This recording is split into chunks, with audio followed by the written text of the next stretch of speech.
Hello everyone, Brickdark here, and welcome to my review of the LEGO Marvel Black Panther Dragonflyer, which has 202 pieces, 3 minifigures, retails for $20 in the United States. I had to reshoot this entire review because I accidentally shot it in 4x3.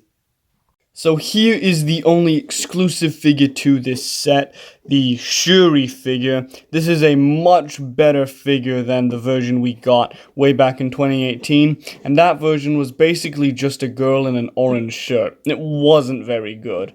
This version has the correct outfit and the face paint, which is very nice. She does come with her two blasters, if I can get it off, and they just have a blue stud on the end. They're the same piece introduced for the Black Panther waves for Ulysses' claw. You can see very nice detailing throughout. Unfortunately, no leg printing, which is a problem LEGO Marvel has a lot. The hairpiece she has is the same one as the programmer from LEGO Minifigure Series 19, if I'm not mistaken. On one side, she has an angry face mixed in with that face paint and the teeth at the bottom. And on the other side of her face, she has a happy expression. Very nice figure and probably the biggest draw for this set. So here we have the Black Panther figure, and this is the same version that comes in the $70 Avengers Endgame Final Battle, so it's nice to get him in a cheaper set. This is the first Black Panther to have the correct color for the energy on his suit, being purple. One detail I'm extremely fond of is those little characters at the back of the head.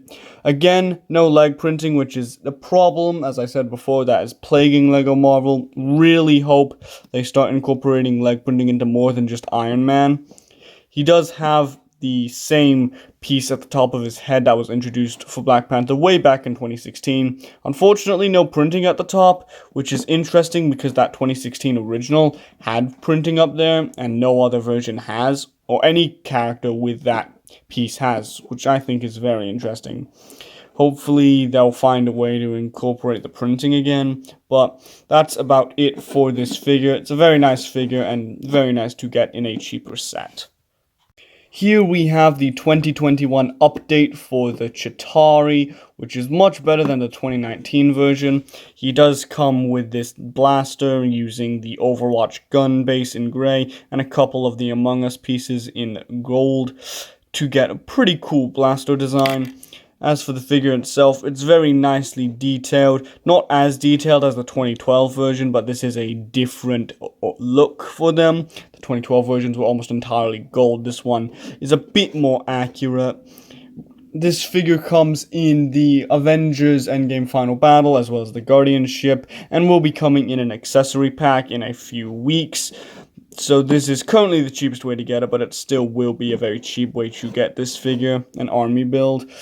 Nice figure, but not a huge draw for this set.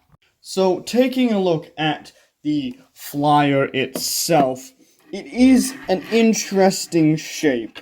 It's not a super interesting shape, but it is a pretty unique shape for something I've never really seen done in LEGO before. So, let's start at the front. You do have this cockpit up here, which is printed. You can remove that very easily. And inside there is some stickers. No control panel at the front, unfortunately, but you do have some ones on the side. You can fit a figure into the cockpit with very easily, just like that.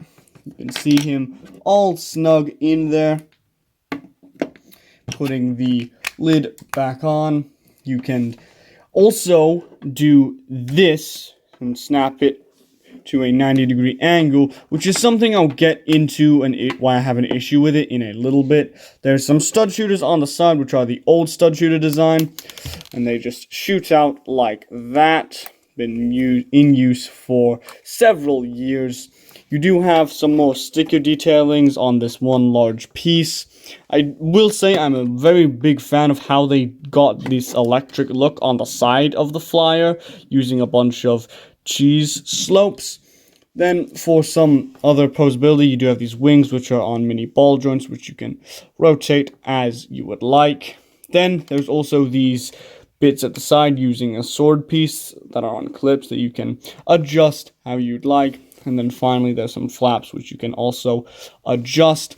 Now, I do have a big issue with this set, and that is getting it to stand vertically. You see, having the cockpit come down like that implies that you can make this set stand on its hind legs, if you will.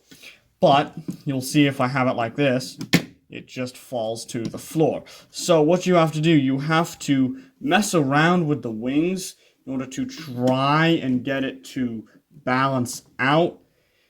And you see, just about there, I got it to work. But you can see this is not a very good look for the thing. So in terms of playability, it's a fun feature, but in terms of displaying this, really, you're not going to want this on its hind legs, which is a shame because I feel like this could look very cool on its hind legs. But unfortunately, it just doesn't balance out. It's too top heavy.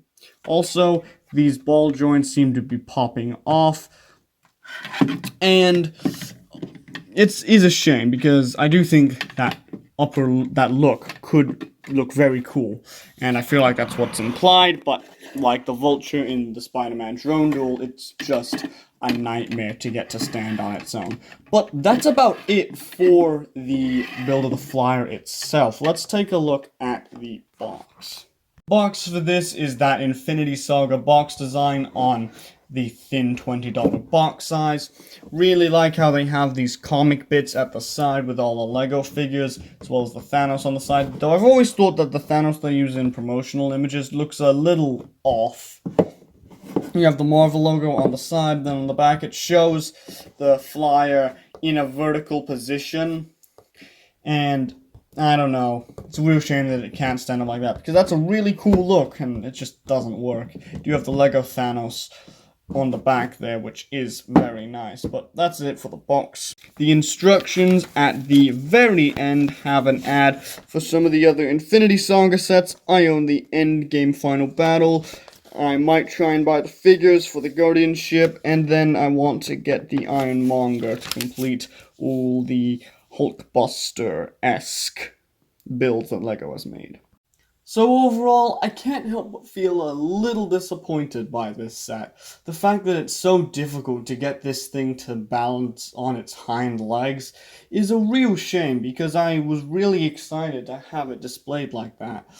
Unfortunately, that just isn't the case. The rest of the set is solid, though, with cheap ways to get both the Chitauri and the Black Panther, and an exclusive Shuri that will be a big draw for a lot of people.